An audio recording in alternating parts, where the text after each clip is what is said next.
Hello सांग मैंने welcome to my Priyadarshini kitchen. आज आम बनैबा खसा पुर दिया एंडुरी पिठा।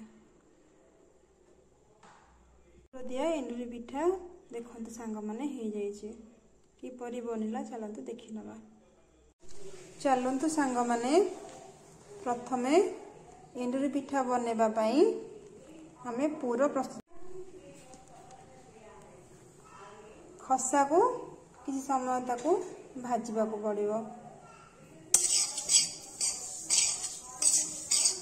आज आम खसा पुर बनैबा।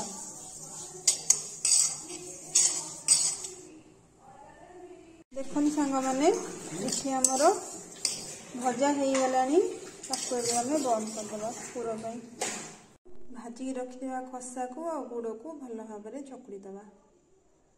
देखो सांग मैंने खसा को तो आम चकुड़ी की भाजिकी चकुड़ी रखी एमती कदली पत्र दे देइछि ताको फोल्ड करिकी देदबा इडली छांचरे सिझियापे।